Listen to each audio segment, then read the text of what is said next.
കണ്ണൂർ CPM-ൽ അടിമുടി പൊട്ടിത്തെറിയാണ്.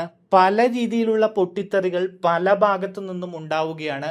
എന്തായാലും CPM-ന്റെ ഉരുക്കുകോട്ടയായ കണ്ണൂരിൽ സംഭവിക്കുന്നത് എന്താണ് എന്ന ചോദ്യം CPM-നകത്തു നിന്ന് തന്നെ ഉയരുന്ന സാഹചര്യമുണ്ട്.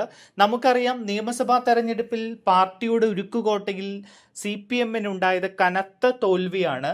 വിമത നേതാക്കളൊക്കെ വിജയിച്ചു കയറുന്ന സാഹചര്യം ഉണ്ടായിരുന്നു. എന്തായാലും ഇപ്പോൾ അവിടെ നിന്ന് ഞെട്ടിക്കുന്ന ചില വിവരങ്ങൾ പുറത്തേക്ക് വരികയാണ്.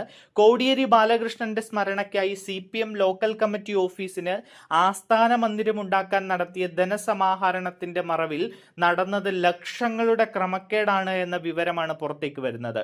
1 കോടിയോളം രൂപയ്ക്ക് കണക്കില്ല എന്ന പരാതിയാണ് 2 വർഷമായിട്ട് നേതൃത്വത്തിന്റെ മുന്നിലുള്ളത്. തെരഞ്ഞെടുപ്പ് തോൽവിയുടെ പശ്ചാത്തലത്തിൽ വിഷയം വീണ്ടും ചർച്ചയായതോടെ Kannur town east local secretary രമേശനെ ആ സ്ഥാനത്ത് നിന്ന് CPM-ന് നീക്കേണ്ടി വന്നിരിക്കുകയാണ്. പയ്യന്നൂരിലെ ഫണ്ട് പിരിവിന്റെ കണക്കുകൾ 8 വർഷമായിട്ടും ജനങ്ങളെ ബോധ്യപ്പെടുത്താൻ കഴിയാതെ ഉഴലുന്ന പാർട്ടിക്ക് കണ്ണൂരിലെ ക്രമക്കേട് കൂടുതൽ തലവേദനയായി മാറുകയാണ്. ഒന്നിനു പുറകെ ഒന്നായിട്ട് ഇങ്ങനെ വരുന്ന ഫണ്ട് തിരിമറി CPM-നെ വലിയ പ്രതിരോധത്തിലാക്കുന്നുണ്ട്. പ്രത്യേകിച്ച് പാർട്ടിയുടെ ശക്തിയായിട്ടുള്ള കണ്ണൂർ കോട്ടയിൽ ഇങ്ങനെ സംഭവവികാസങ്ങൾ ഉണ്ടാകുന്നതിൽ അണികൾക്ക് വലിയ രോഷമുണ്ട്. CPM നേതാക്കൾ അത് തുറന്ന് സമ്മതിക്കാൻ മടിക്കുന്നുണ്ട് എങ്കിലും കാര്യം അല്പം ഗൗരവം തന്നെയാണ്. CPM നേതൃത്വത്തിന് മുന്നിലുള്ള പരാതികളുടെ ഉള്ളടക്കം തന്നെ വലിയ ഗൗരവമുള്ളതാണ്. Kannur east local secretary Rameshan local committee ഓഫീസിനായി തെക്കി ബസാറിൽ 30 വർഷം പഴക്കമുള്ള വീട് ഉൾപ്പെടുന്ന 4 സെന്റ് 70 ലക്ഷം രൂപയ്ക്ക് വാങ്ങി. ഈ വസ്തു ലോക്കൽ സെക്രട്ടറിയുടെ പേരിൽ രജിസ്റ്റർ ചെയ്യേണ്ടതിന് പകരം സ്വന്തം പേരിലാണ് ഇദ്ദേഹം ഇത് രജിസ്റ്റർ ചെയ്തത്. സഹോദരി സെക്രട്ടറിയായ സഹകരണ ബാങ്കിൽ ഇത് ഈടുവെച്ച് 30 ലക്ഷം രൂപ വായ്പ എടുക്കുകയും ചെയ്തു. കെട്ടിടം ഉണ്ടാക്കാനാണ് ഇത് എന്നാണ് കമ്മിറ്റികളിൽ വിശദീകരിച്ചത്.